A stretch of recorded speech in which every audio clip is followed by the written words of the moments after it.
The air in the stone pantry was thick with the scent of dust and dried herbs. A smell of time sealed away.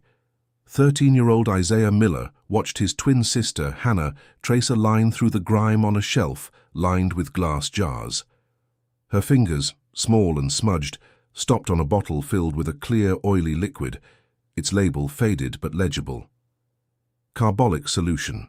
When she turned to face him, her expression was a ruin of exhaustion and disbelief. Tears carved clean paths through the dirt on her cheeks, but these were not the tears of fear or sorrow they had suppressed for weeks.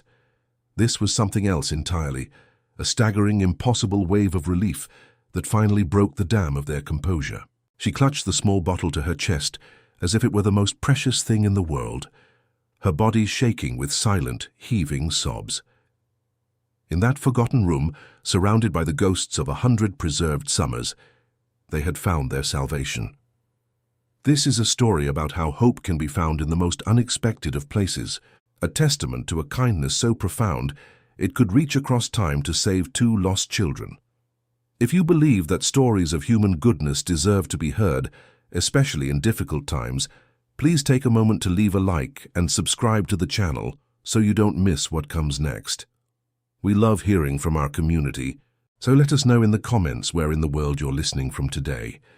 Your support is what allows us to share these powerful narratives, and I promise you the journey to understand the meaning of Hannah's tears is one you will want to see through to the very end. But to understand why this dusty pantry in an abandoned farmhouse could shatter the resolve of 2 children who hadn't shed a tear since burying their parents, we have to go back. This moment of profound relief was earned through a night of absolute terror. The story doesn't begin here, with a discovered cure and a glimmer of a future. It begins 24 hours earlier, in the suffocating grip of an epidemic, with the sound of heavy footsteps on a gravel path and the chilling realization that the world had not only forgotten them, but had sent men to ensure they would never be remembered. It begins on the evening of September 5, 1893, when their time finally ran out. 13-year-old Isaiah Miller existed in a world made of silence and dust. For 4 days, the small clapboard house on the edge of Columbia, Missouri, had been a tomb, holding the echoes of a life that had vanished with terrifying speed. He sat at the kitchen table, tracing the grain of the wood with a fingertip, watching his twin sister, Hannah, stand motionless by the window, a small, still silhouette against the fading September light. They were alone. The word itself was a physical weight, a pressure in the chest that made it hard to breathe. Their parents were gone, victims of the typhoid fever that was methodically strangling the valley, and in their absence, the familiar house had become a foreign and menacing place. Every creak of the floorboards a potential threat, every shadow a harbinger of the finality that had claimed their family. The past 3 weeks had bled into one another, a fever dream of hushed voices, the clink of glass bottles and the pervasive, sickly sweet smell of sickness. Their mother, a nurse whose hands were usually a source of comfort and healing, had been rendered helpless. Their father, a man whose strength seemed as reliable as the sunrise, had been broken in a matter of days. Isaiah had watched it all from the periphery, a helpless observer to the systematic dismantling of his world. Now the quiet was the most unnerving part. The absence of his mother's humming or his father's heavy footsteps left a void that was filled only by the buzzing of flies and the frantic, silent beating of his own heart. The grief was a vast, dark ocean, and he and Hannah were adrift in it, too stunned to even shed the tears that burned behind their eyes. Their survival was now a series of silent, shared rituals. They moved through the rooms with a ghostly quiet, their communication reduced to a language of glances and gestures. A nod toward the rain barrel meant it was time to fetch more clean water. A silent offering of the last piece of bread was a pact of shared sacrifice. They were 2 halves of a whole now more than ever.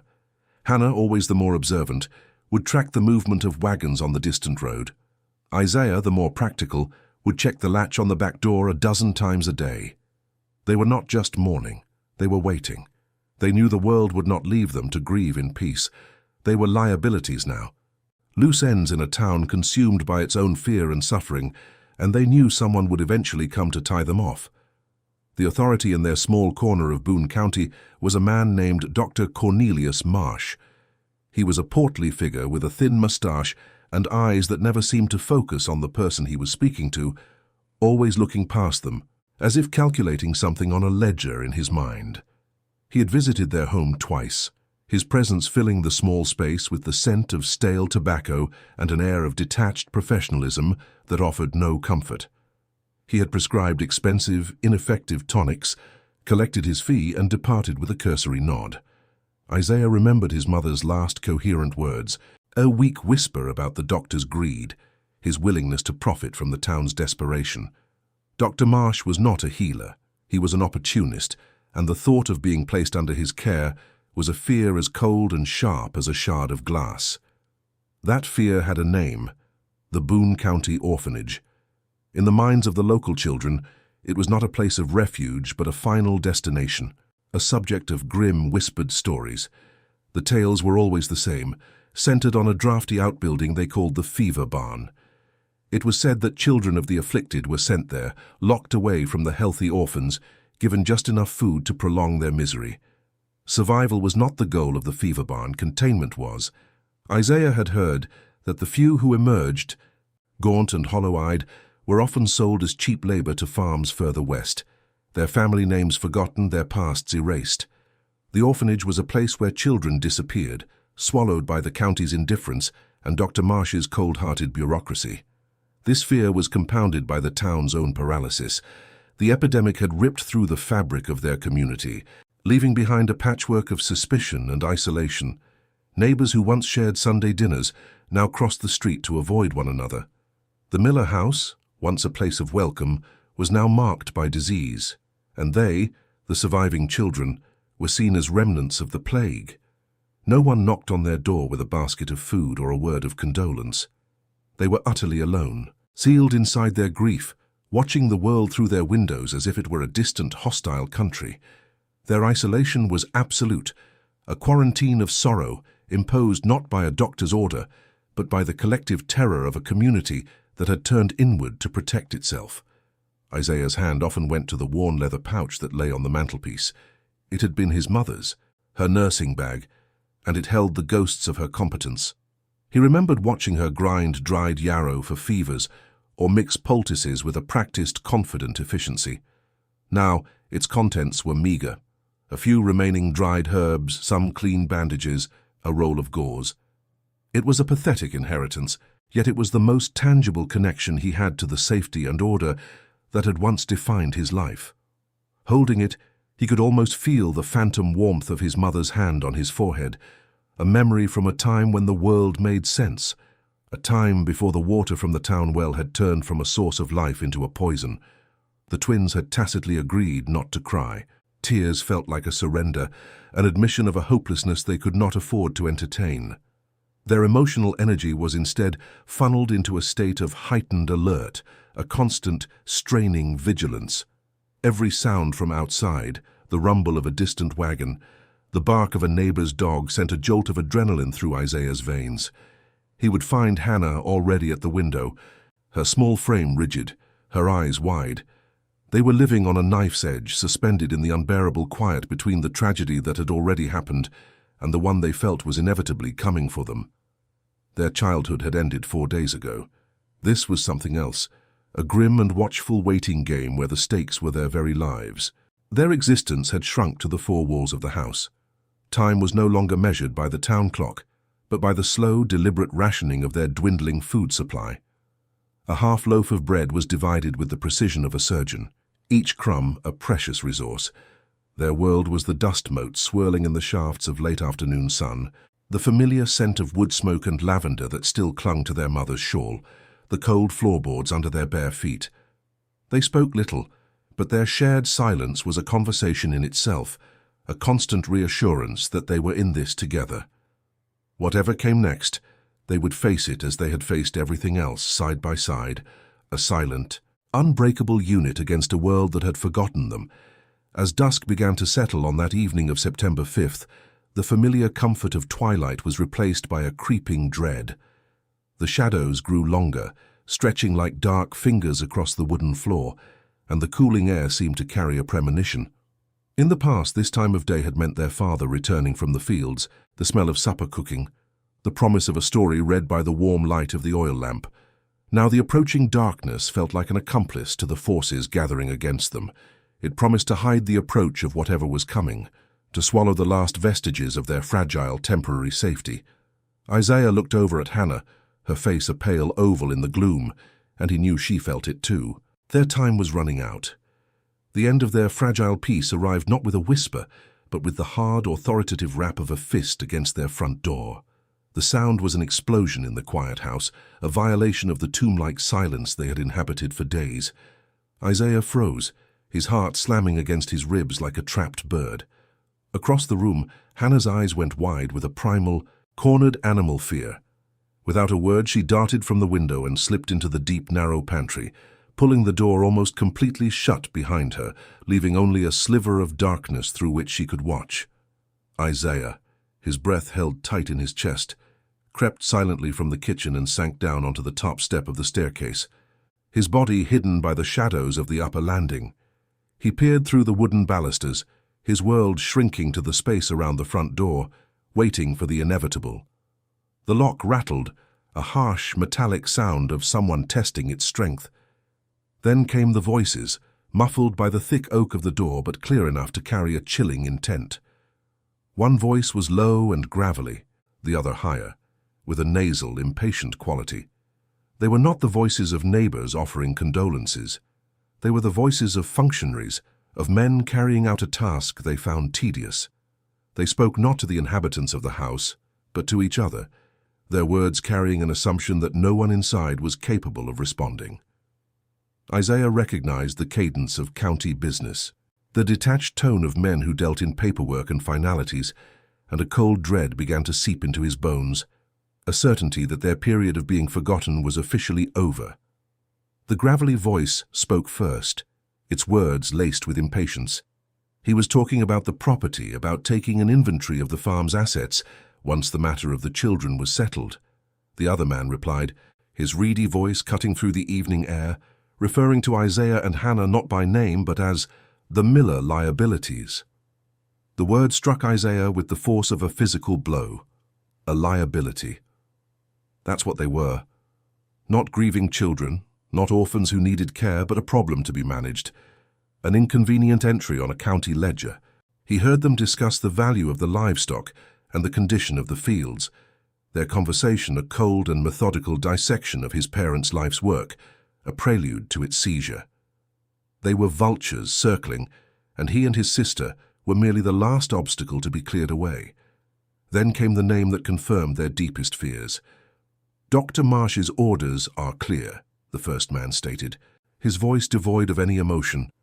They're to be moved to the orphanage for quarantine, no exceptions. The mention of Dr. Marsh was like a key turning in a lock, sealing their fate.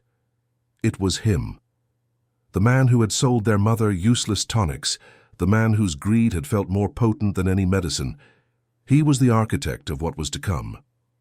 Isaiah pressed his ear against the wooden banister, the rough grain of the wood imprinting on his cheek, as he strained to hear every single word, knowing that his and Hannah's lives depended on understanding the precise nature of the sentence being passed down to them from the other side of the door. The reedy voice then spoke the two words that had haunted the nightmares of every child in the valley. Fever barn. The man said it with a casual shrug in his tone, as if discussing the weather. They'll go to the fever barn with the others. It's the most efficient way to keep the contagion from spreading to the healthy stock at the main house. The phrase, healthy stock, sent a wave of nausea through Isaiah. They weren't even considered children at the orphanage. Just different categories of livestock to be managed. The whispered stories were true. It wasn't a place of refuge, it was a holding pen, a place where the children of the dead were sent to follow their parents into the grave, quietly and out of sight, their passing noted on a form by the same men who now stood on their porch. The urgency of their situation became terrifyingly clear when the first man grumbled about the late hour. "We'll be back to collect them before dawn," he announced. "Have the wagon ready by 4. I want this done and dusted before the town is awake." Before dawn. Isaiah's mind raced, calculating the time. It was well past 9 o'clock. They had, at most, 7 hours. 7 hours until two strangers would break down their door and haul them away to a drafty barn to succumb to sickness and neglect. The darkness outside, which had once felt like a comforting blanket, now seemed like a suffocating shroud, counting down the final minutes of their freedom. The world had become a clock, and every tick was bringing their doom closer. As if to extinguish any lingering spark of hope, the second man added a final, devastating detail. It's a simple matter, thankfully. No family left to make a fuss. Dr. Marsh has already signed the committal order himself. An official order, signed and sealed. There would be no appeal, no one to plead their case. They were legally and officially condemned. They had been erased from the world of the living by a stroke of a pen. Their future decided by a man who saw them as nothing more than a potential source of infection and a drain on county resources. The cold finality of it was absolute. They were trapped, their fate determined by a system that had already written them off as dead. The conversation ended.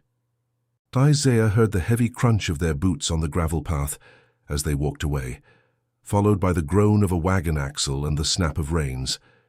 The sounds faded into the night, and the house was plunged back into silence. But this new silence was different. It was heavy, charged with the terrifying knowledge of what was to come. It was the silence of a death sentence that had just been read aloud. The vague, formless fear that had lived with them for days had now been given a face, a name, and a deadline. It was no longer a question of if someone would come for them, but a certainty of when. Slowly, shakily, Isaiah pushed himself to his feet. His legs felt like they were made of lead. He turned from the stairs and walked back toward the kitchen, his movements stiff and robotic. The pantry door creaked open, and Hannah emerged from the shadows, her face a pale, ghostly mask in the dim light. Her eyes were wide, not with tears, but with a fierce, terrified understanding that mirrored his own. She had heard it all. He didn't need to say a word. In that silent, shared gaze, the truth was acknowledged, and a desperate, unspoken decision was made. They could not stay. To remain in that house was to accept their fate, to walk willingly into the fever barn. Their waiting was over, and their only chance at survival had just begun. The moment the sound of the wagon faded into the chirping of the crickets, the paralysis that had gripped Isaiah's limbs broke. He and Hannah stood in the oppressive silence of the kitchen, their faces illuminated by a sliver of moonlight filtering through the grimy window pane. There was no discussion, no debate. The choice had been made for them the moment the words "fever barn" had been spoken on their porch. In Hannah's eyes he saw not the terror of a child, but the grim, hardened resolve of a survivor. Her small nod was all the confirmation he needed. It was a silent, desperate pact sworn in the heart of their childhood home, a declaration that they would not be liabilities. They would not be entries on a ledger.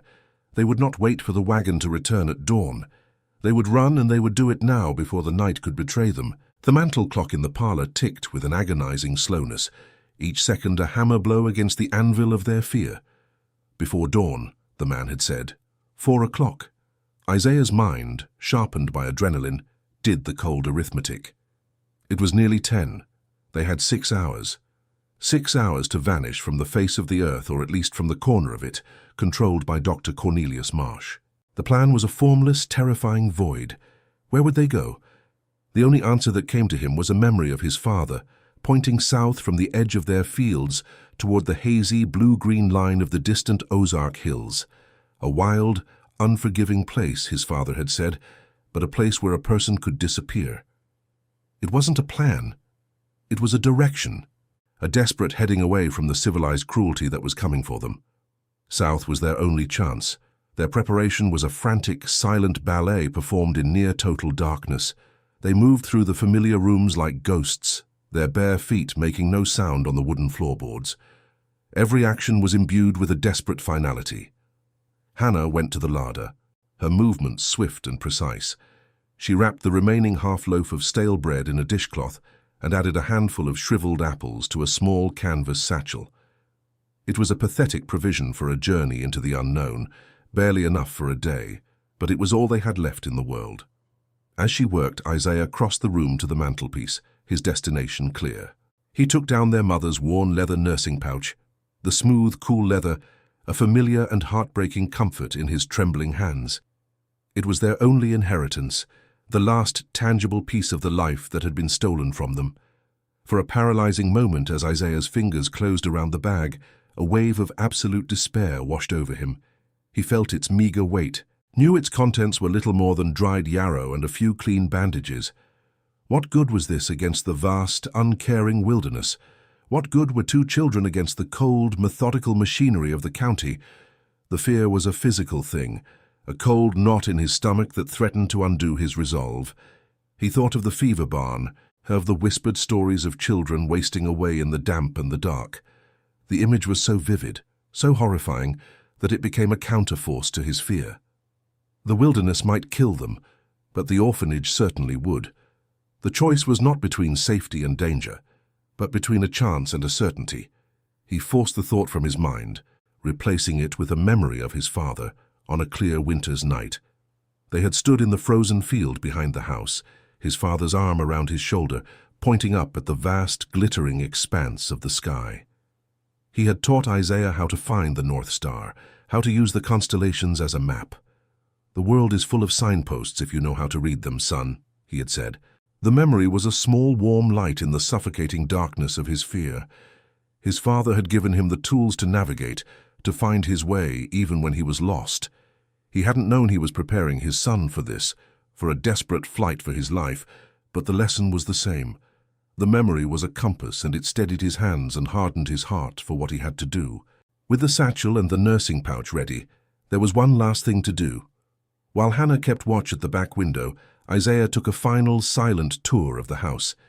He let his fingers trail along the carved wood of his father's rocking chair, the place where he had listened to so many stories.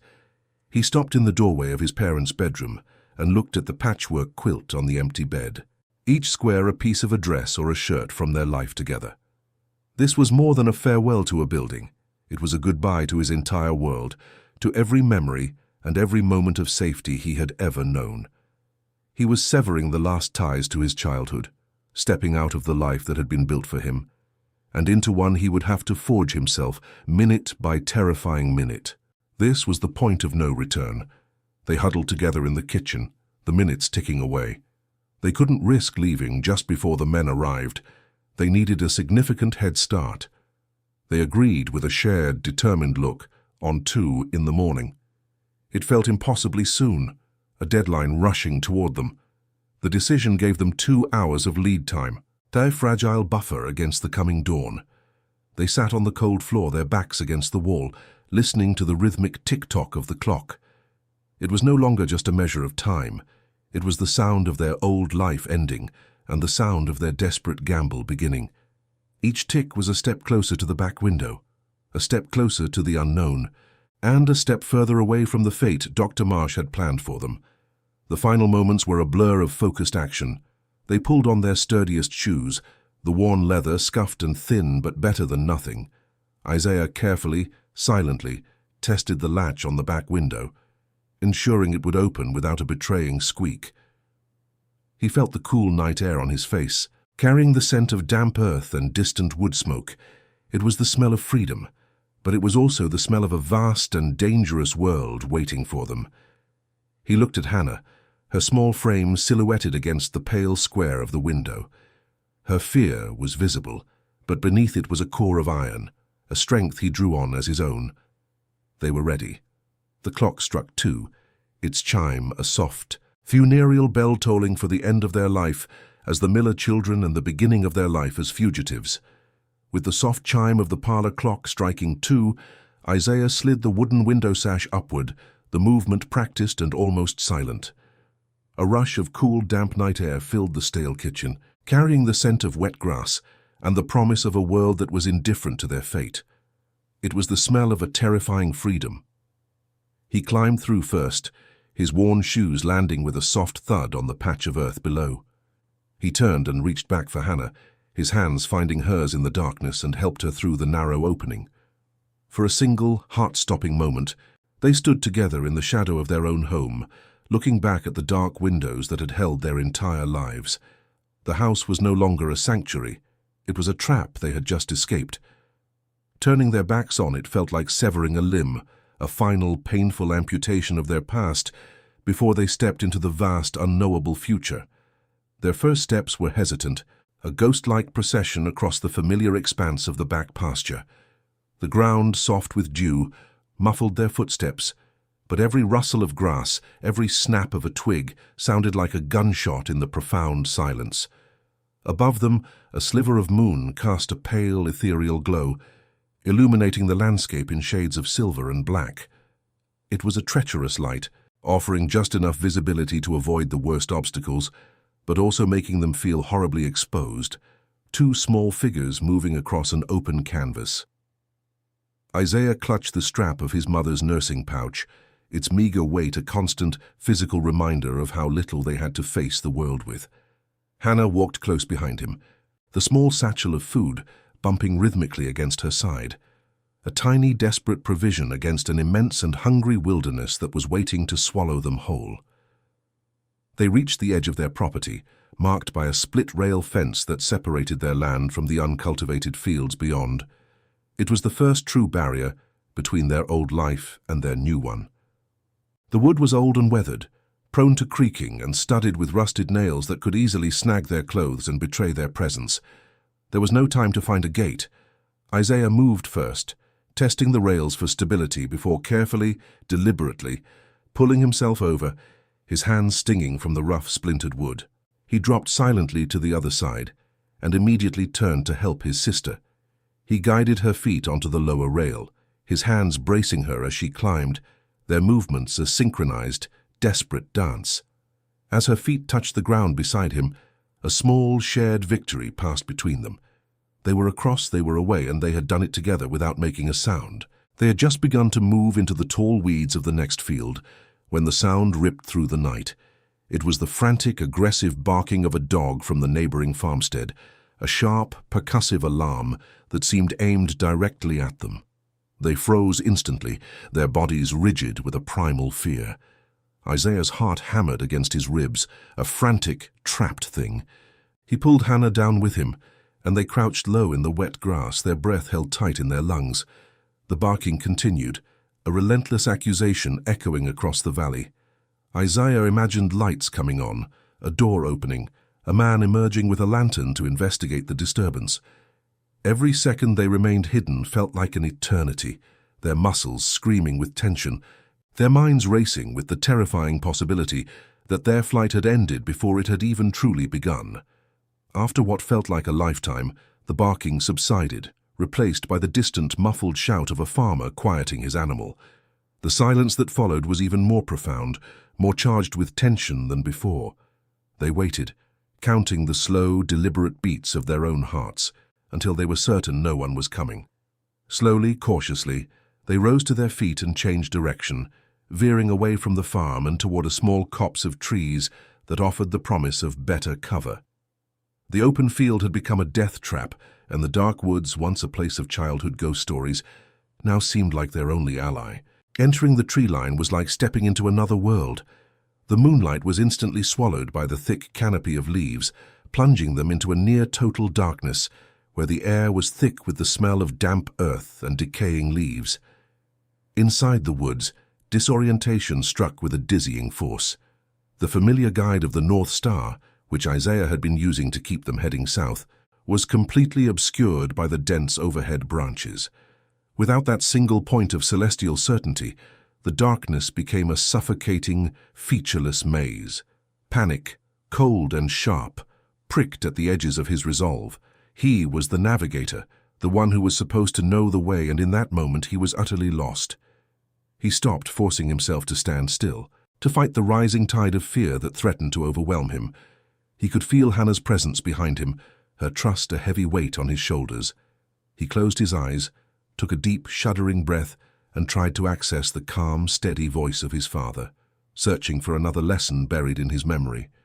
The memory that surfaced was not of the stars, but of the earth itself. His father had once shown him how the moss on the trees in the deep woods often grew thicker on the northern side, away from the direct sun. It wasn't a perfect compass, his father had warned, but it was a signpost for those who had nothing else. Isaiah reached out, his fingers brushing against the rough, damp bark of a large oak. He moved his hand around the circumference of the trunk, feeling for a change in texture. On one side, the bark was merely rough. On the other, it was coated in a cool, velvety carpet of moss. He checked another tree, and then a third, his hands becoming his eyes in the absolute darkness. A pattern emerged. The moss was consistent. North was behind them. South was ahead. It was a fragile piece of knowledge, but it was enough to quell the panic and set their feet back on a purposeful path. They pressed on, the uneven forest floor, a treacherous landscape of hidden roots and unseen hollows. The physical toll of their journey was beginning to make itself known. A sudden sharp cry from Hannah, quickly muffled, made Isaiah's blood run cold. He spun around to find her on the ground, clutching her ankle. She had caught her foot on a thick gnarled root, twisting her leg as she fell. For a terrifying moment, the image of her being unable to walk, of them being stranded here just a few miles from home, paralyzed him. The thought of the fever barn, of being separated, of failing her, was more frightening than the darkness or the wilderness. He pushed the fear down and knelt beside her, his own exhaustion vanishing in a surge of protective adrenaline as he gently probed the injured joint, praying it wasn't broken. Her ankle was already beginning to swell, the pain sharp and radiating up her leg. It was a bad sprain, not a break, but it was a serious blow to their chances. They couldn't stop, not for long. Isaiah carefully opened their mother's nursing pouch. The worn leather cool against his trembling fingers. He found a roll of clean linen bandages inside, one of the last vestiges of her care. In the faint, dappled moonlight that managed to pierce the canopy, he carefully and tightly wrapped Hannah's ankle, the white of the bandage a stark contrast to the grime on her skin. The act was both practical and deeply symbolic. He was using the last piece of their mother's protection to hold their desperate journey together, to literally bind them so they could continue their flight. It was a moment of quiet, focused care in the midst of chaos, a small act of defiance against the cruelty that pursued them.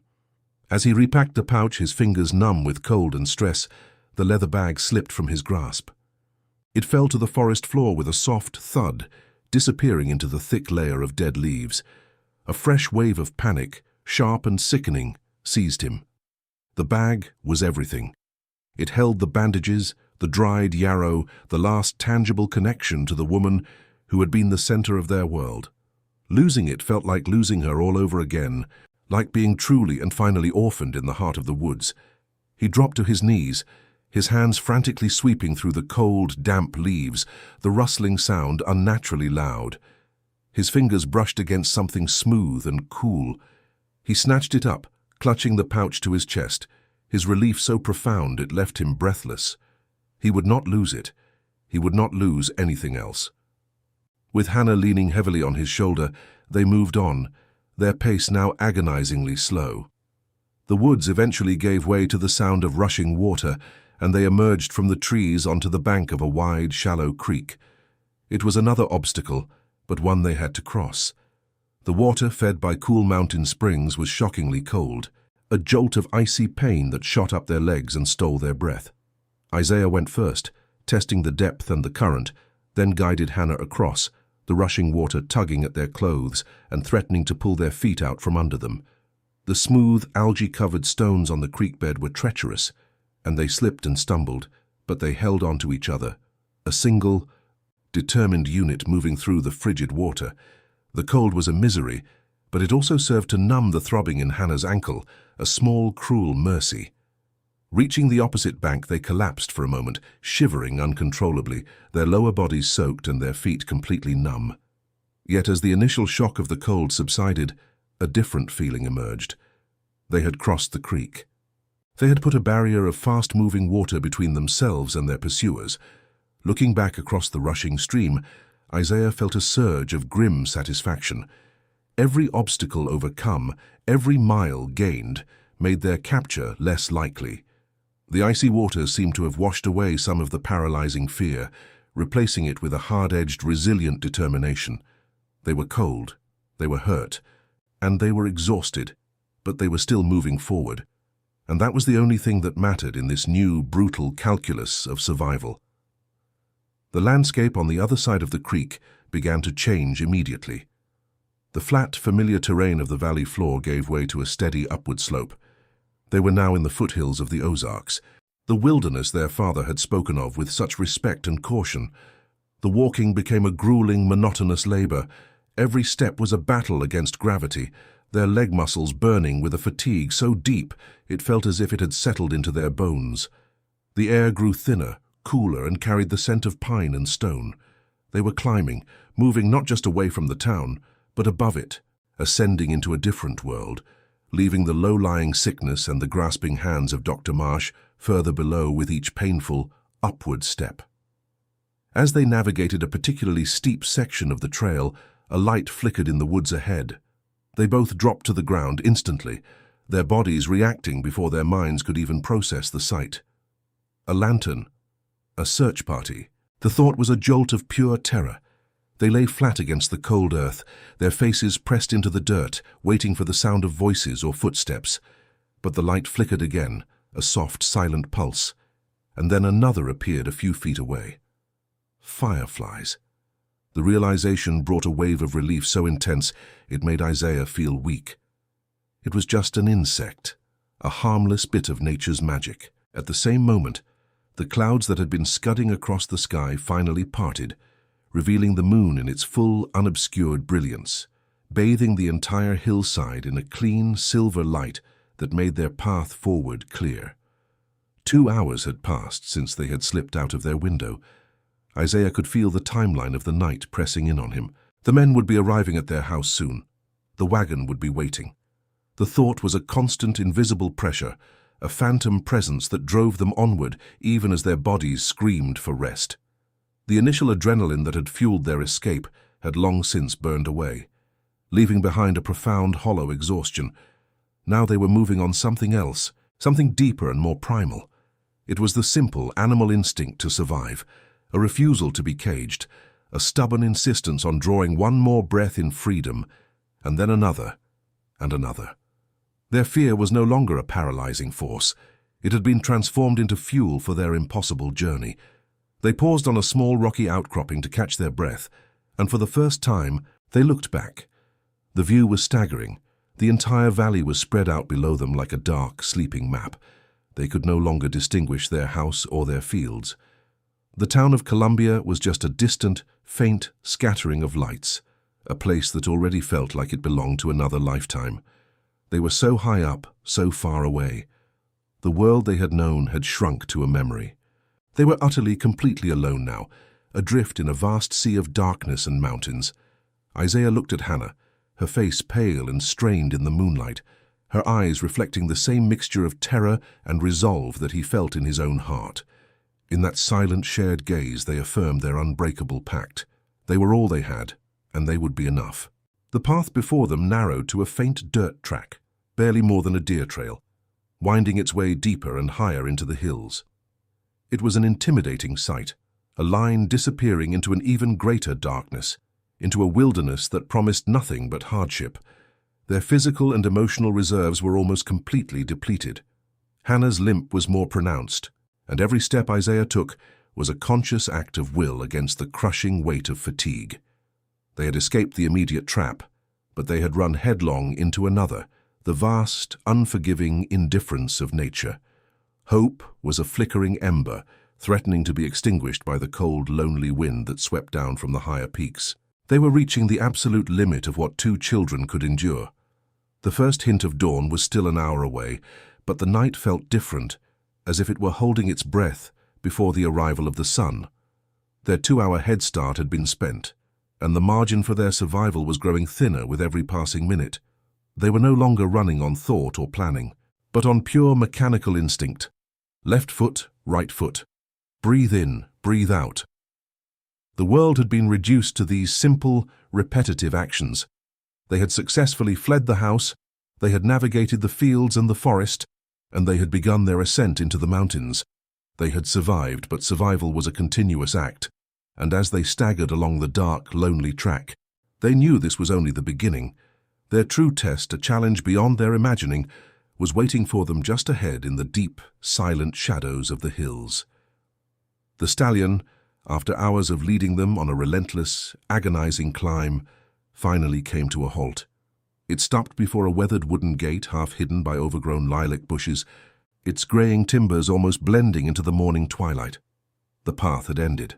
Beyond the gate, nestled in a small, sheltered clearing and surrounded by a low stone wall, was a homestead. A sturdy barn stood on one side, its roofline sharp against the pale pre-dawn sky, and beside it, a small farmhouse built of river stone and dark wood. The place felt ancient, silent, as if it had been waiting here for 100 years. For Isaiah and Hannah, who had been moving through a world of shadow and fear, the sight was so sudden, so solid, that it seemed like a hallucination conjured from their exhaustion. They stood a few feet behind the horse, their breath catching in their chests, not daring to believe their punishing journey could possibly be over. With a low groan, the wounded horse nudged the gate with its head, and it swung inward with a faint protesting creak. The animal then limped directly into the barn, its heavy hooves echoing on the hard-packed dirt floor, and with a final shuddering sigh, it collapsed onto a thick bed of old dry hay. Its role as their guide was finished. Isaiah and Hannah followed it into the cavernous, quiet space. The air inside smelled richly of hay, leather, and thyme, a clean and honest scent that was a world away from the sickness they had fled. The barn was not a place of neglect. It was orderly, with tools hanging neatly on the walls and empty stalls awaiting occupants. It was a place of purpose, and seeing the horse finally surrender to its injury in this safe haven, a pang of profound gratitude and sorrow shot through Isaiah. This creature had saved them, and he didn't even know its name. Their attention then turned to the farmhouse. It stood silent and dark, offering no sign of life. A new kind of fear, different from the one that had chased them up the mountain, began to creep in. Was someone inside? Had they merely traded one trap for another? But their exhaustion was a more powerful force than their fear. Hannah's sprained ankle was a throbbing, swollen liability, and Isaiah's entire body ached with a fatigue so deep it felt like a sickness itself. They could not go on. They had to take the risk. He took his sister's hand, her small fingers cold and trembling in his, and led her across the few yards of open ground to the front door. It was made of thick, heavy oak, with a simple iron latch instead of a lock. He hesitated for only a second, then lifted the latch and pushed the door open, stepping across the threshold into the unknown. The sensation upon entering was one of profound stillness. The air inside was cool and dry, completely devoid of the musty, damp smell of abandonment. A faint, pleasant scent of dried lavender and cedarwood hung in the rooms, a ghost of careful housekeeping. In the weak grey light filtering through the windows, they could see that the furniture, a simple wooden table, a few chairs, a large rocking chair, was draped in clean white linen sheets, protecting everything from the dust of passing years. This was not a place that had been left in a hurry. It was a place that had been deliberately and meticulously put to sleep, preserved and waiting. There was an intentionality to the silence, a feeling of suspended time that was both eerie and deeply comforting. They were not intruders in a ruin. They were visitors in a sanctuary. For the first time since they had slipped out their window, a feeling of safety, fragile but real, began to settle over Isaiah. He was inside, behind solid stone walls, shielded from the wind and the wilderness. The immediate, relentless pressure of their flight eased its grip, and the full weight of their ordeal came crashing down upon him. His legs felt as if they might buckle. He slumped against the wall beside the door, sliding down to the cool floor, the rough stone a solid, grounding presence against his back. He closed his eyes, overwhelmed by a wave of relief so powerful it left him dizzy. They had made it. They had escaped. He didn't know where they were or what would happen next, but for this one moment they were safe, and that was enough to shatter his remaining strength. While Isaiah was momentarily paralyzed by exhaustion, Hannah seemed to be animated by a different instinct. Her practical, observant nature took over where his strength had failed. She limped silently through the main room, her eyes scanning every detail, her movements driven by the simple, urgent needs of survival. She was looking for food, for water, for anything that could sustain them. Her quiet exploration led her to the back of the house, to a small functional kitchen. There she found a heavy oak door slightly ajar. Pushing it open, she stepped into a pantry, and the air that flowed out was thick with the scent of dust and dried herbs, the smell of thyme sealed away in glass and stone. Isaiah, hearing her movements stop, slowly pushed himself to his feet and followed the sound of her silence, a sense of cautious curiosity pulling him forward. He found her standing in the center of the stone-walled room, utterly motionless. The pantry was unlike anything he had ever seen. The shelves, running from floor to ceiling on 3 sides, were packed with hundreds of glass jars. There were preserved peaches, green beans, tomatoes, and corn, each one neatly labeled with a date handwritten in black ink.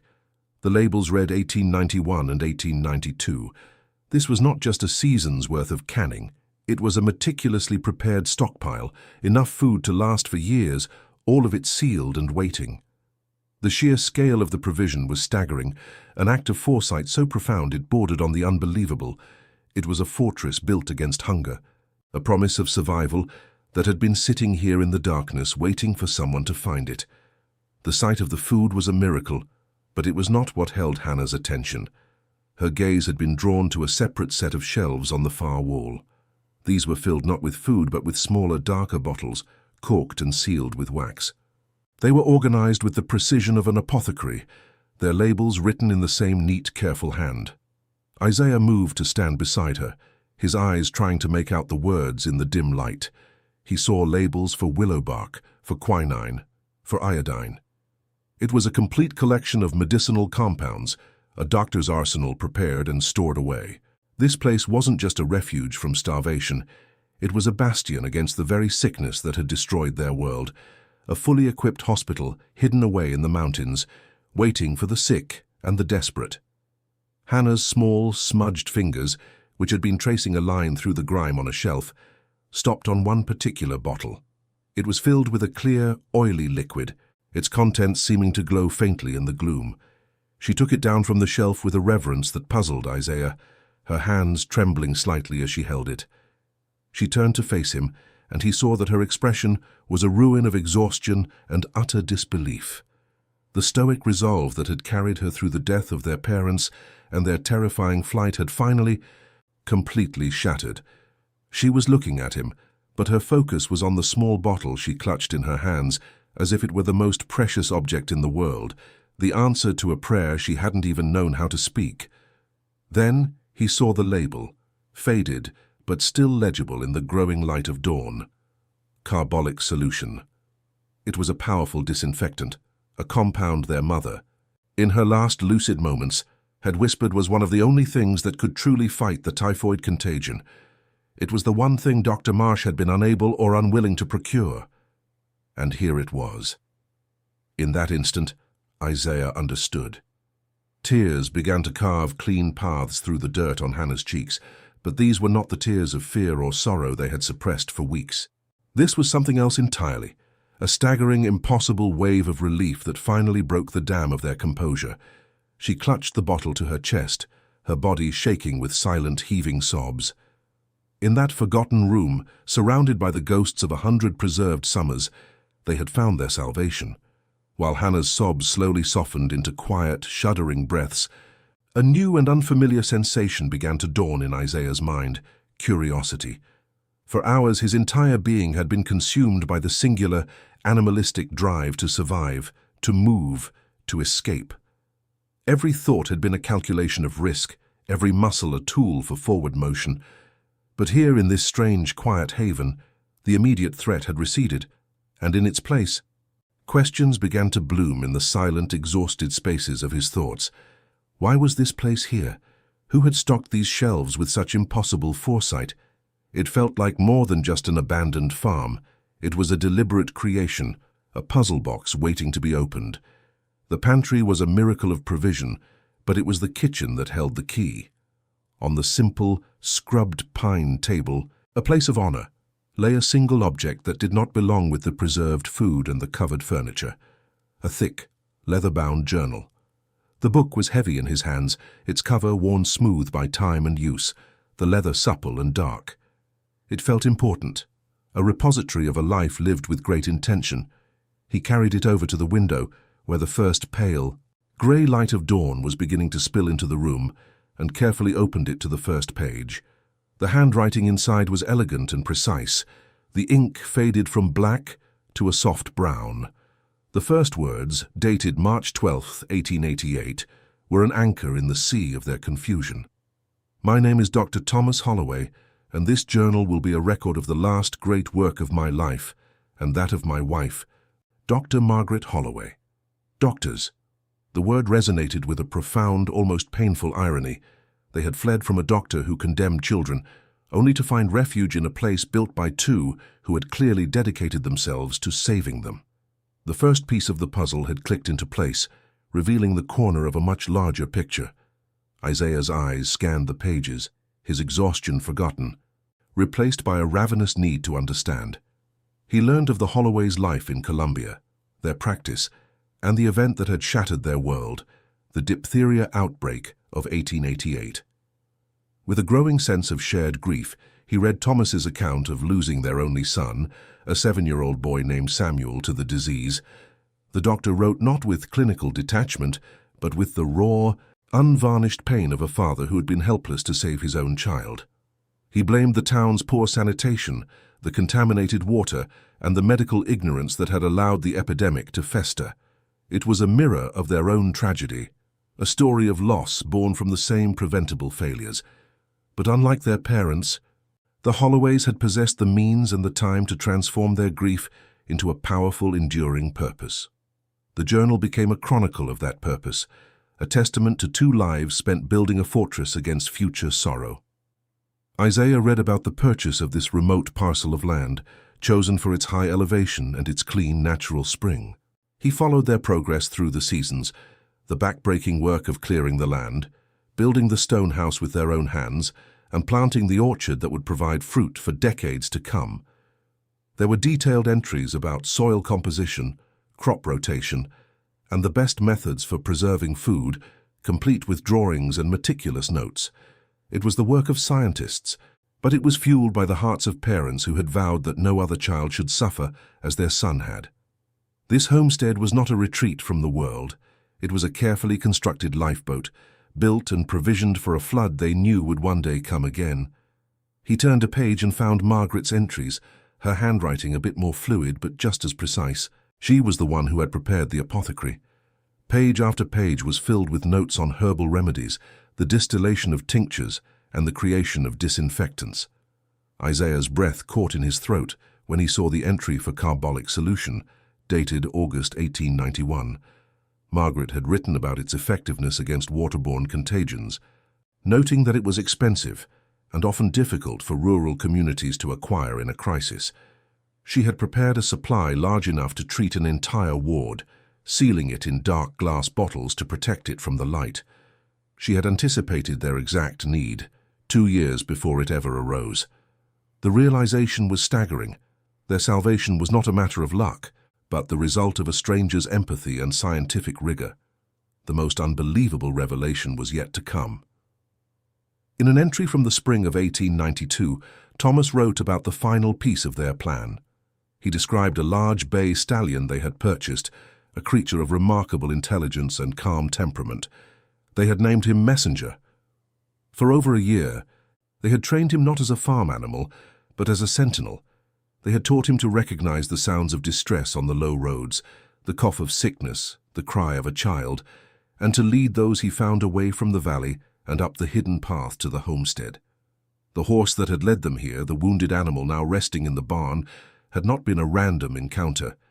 He was a guardian, a living, breathing part of the Holloways' intricate plan, a final, brilliant act of faith designed to bridge the gap between their preparations and the children who would one day need them. Isaiah's hands were trembling as he turned to the final page. The entry was dated July 15, 1893, less than 2 months ago. The script belonged to Margaret, but it was shaky, the elegant letters wavering with age and frailty. She wrote that she and Thomas were old, their strength gone, and that their work was finished. They knew they would not live to see the next epidemic, the one they had spent their final years preparing for. "We have done all we can," she wrote. "We now leave this farm and its purpose to Providence and to the faithful heart of our messenger. We do not know who you are or what sorrow has brought you to our door, but if you are reading this, it means he has found you. It means our work was not in vain." The words were a direct address, a message sent across the veil of death, speaking directly to him. He read the last lines aloud, his voice a hoarse whisper in the silent room. The clean spring is 50 yards behind the barn. The will is in the city solicitor's office. Survive. That final word, a command and a prayer in one, hung in the air between him and Hannah. It was the culmination of everything, the grief, the labor, the love of two strangers who had looked into the future and seen their faces. Survive. It was the Holloways' legacy, their final, desperate wish for the unknown children who would inherit their life's work. The weight of it, the sheer impossible scale of the kindness it represented, was too much to bear. He lowered the journal to the table, the story now complete, and finally let his own tears fall, not for what he had lost, but for what they had just been given. He sank into one of the simple wooden chairs, the journal open before him, and wept. It was a different kind of crying from Hannah's, not the explosive release of pent-up relief, but a deep, quiet, and profound weeping for the beauty and the sorrow of it all. Hannah came to his side, her own tears now subsided, and placed a small hand on his shoulder. He began to read to her, his voice breaking, sharing the story of Thomas and Margaret and their son Samuel. He read about the building of the walls that now sheltered them, the planting of the trees that would feed them, and the training of the horse that had saved them. With every word, the house transformed around them. It was no longer an empty, silent place, but a home filled with the presence of its creators. Their love and foresight infused into the very stones and timbers. The knowledge that they had not been alone was a balm on the raw wound of their grief. All night, they had felt like the world's most forgotten children, abandoned by their community, hunted by the authorities, and lost in an indifferent wilderness. But they had been wrong. For years, two people they had never met had been thinking of them, working for them, preparing for their arrival. The Holloways had seen them in their mind's eye, a future vision of desperate children in need of sanctuary, and had dedicated the end of their lives to answering that need. They had not been abandoned. They had been waited for. The realization was a fundamental shift in the architecture of their world, replacing a foundation of fear and loss with one of gratitude and purpose. Isaiah reached out and gently touched the final page of the journal, his fingertip tracing the indentations left by Margaret's pen. It was a physical connection, a tangible link to the woman whose forethought was the reason they were still alive. He could almost feel the pressure of her hand, the determined force of her will flowing through the paper. He looked at Hannah and saw his own awe reflected in her eyes. She walked back into the pantry, but this time she moved not with the frantic energy of a survivor, but with the quiet reverence of an inheritor. She ran her hand over the jars of preserved peaches, each one now a symbol not just of food, but of a promise made and kept. They were standing in the heart of a testament to human goodness, a quiet, powerful rebuttal to the cruelty of Dr. Marsh and the indifference of the world below. The sun was now fully risen, its golden light pouring through the east-facing window, banishing the last of the shadows from the room. The light illuminated the dust motes dancing in the air, but it also seemed to make the room glow with a warmth that had nothing to do with the temperature. It was the warmth of safety, of belonging. They were no longer fugitives cowering in the darkness. They were the keepers of a legacy. The covered furniture no longer seemed eerie. It felt like a gift, carefully wrapped and preserved, waiting for them to begin their new life. The silence of the house was no longer the silence of emptiness, but the peaceful, patient silence of a sanctuary that had finally fulfilled its purpose. For a long time, they simply sat together at the table, the open journal between them, letting the truth of their situation settle into their bones. The fear that had been their constant companion for weeks, a cold and heavy weight in their chests, had finally dissolved. In its place was a feeling so new and overwhelming they had no name for it yet. It was a mixture of sorrow for the Holloways' loss, immense gratitude for their sacrifice, and a burgeoning sense of responsibility for the gift they had been given. They had been bequeathed more than just a farm. They had been handed a mission. The final word of the journal echoed in Isaiah's mind: survive. It was no longer just a hope. It was a duty they now owed to the memory of the two doctors who had believed they were worth saving. The story of the Holloways explained the past and secured their present, but it also opened a door to the future. It gave them context, a reason for the miracle they had stumbled into. The knowledge that their rescue was the result of a deliberate, loving plan set in motion years ago by grieving parents was a truth more powerful than any medicine on the pantry shelves. It healed a wound deeper than any physical injury, the wound of feeling utterly alone in a hostile world. They had been found, not by chance, but by a design born of the best parts of humanity. They had a home, they had a future. And as they looked out the window at the sunlit clearing, they understood that their journey was not over. In fact, it was just beginning. They remained at the Holloway homestead for 6 weeks, a period of healing that felt like a lifetime removed from the terror of the valley. The world outside their stone walls ceased to exist.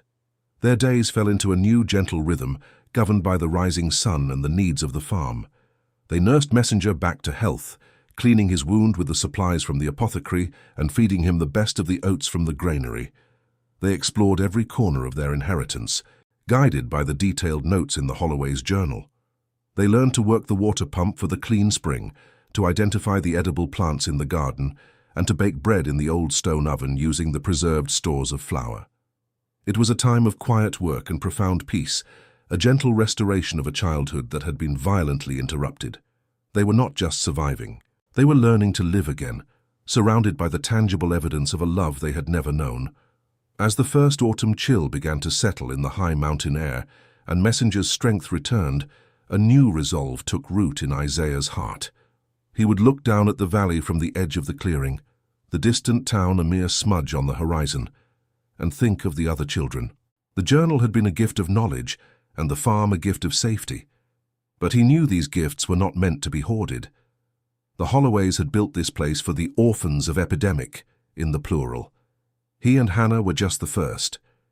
With a quiet determination that mirrored the doctors who had saved them, they made a decision. They loaded a small wooden cart with jars of preserved food, clean water from the spring, and a carefully selected arsenal of medicines from the apothecary, quinine, willow bark, and several precious bottles of the carbolic solution. They were no longer fleeing. They were returning, not as victims, but as rescuers. Their descent from the mountain was the inverse of their desperate flight. They walked in the bright light of day, with Messenger pulling the cart, his gait now steady and strong. When they reached the outskirts of Columbia, they did not go to their old home, but directly to the Boone County orphanage. The place was just as grim as the stories had described. In the drafty, foul-smelling fever barn, they found 11 other children, sick and neglected, left to their fate by a system that had written them off. For 3 days, Isaiah and Hannah worked tirelessly, using the Holloway's knowledge and supplies to clean the children, administer the medicines, and force nourishing broth between their lips. They were no longer just the Miller twins. They were the embodiment of a legacy, extending the reach of the Holloway's compassion to the very children Dr. Marsh had condemned. Their actions did not go unnoticed. On the 4th day, Dr. Marsh himself arrived, his face a mask of fury, accompanied by the same 2 county men who had come to their house. He declared their supplies unregulated and attempted to confiscate the cart. But as his men moved forward, another figure appeared. It was Mr. Solomon Brewer, the city solicitor, a man known for his quiet integrity. He held a legal document in his hand. He informed Dr. Marsh that he was holding the last will and testament of Drs. Thomas and Margaret Holloway, which legally bequeathed their farm and all its contents to any orphans of epidemic who found refuge there. Isaiah and Hannah, he declared, were not just the homestead's residents, they were its legal owners, and the medicine was theirs to distribute as they saw fit. The law, which had once been a tool of their oppression, had now become their shield. The twins' testimony, supported by Mr. Brewer, sparked an official investigation. It was soon discovered that Dr. Marsh had known about the contaminated town well for months, choosing to profit from selling his useless tonics rather than address the source of the outbreak. He was arrested for criminal negligence, his reign of greed and indifference brought to an end by the courage of 2 children and the foresight of 2 strangers. The town, shamed by its own fear and inaction, finally rallied around the surviving orphans. The 11 children from the fever barn were taken in by families, and Isaiah and Hannah found a new home with Mr. and Mrs. Brewer, a kind, childless couple who had lost their own family in a previous outbreak and saw in the twins a chance to heal their own broken hearts. Years passed, but the legacy of the Holloway homestead endured. Isaiah, inspired by the journal that had been his first textbook, went on to medical school and became a doctor, specializing in the very infectious diseases that had orphaned him. Hannah, with her innate sense of care and quiet competence, became a nurse, her skills honed by a sense of purpose forged in crisis. They never sold the farm. Instead, it became their home and the base for their work, a clinic and a sanctuary for the people of Boone County. They served the community for the rest of their lives, ensuring that the lessons of the past were never forgotten and that the stone pantry, the heart of their salvation, was always kept fully stocked, waiting patiently for the next generation, a lasting monument to the idea that the best response to tragedy is to build a better future.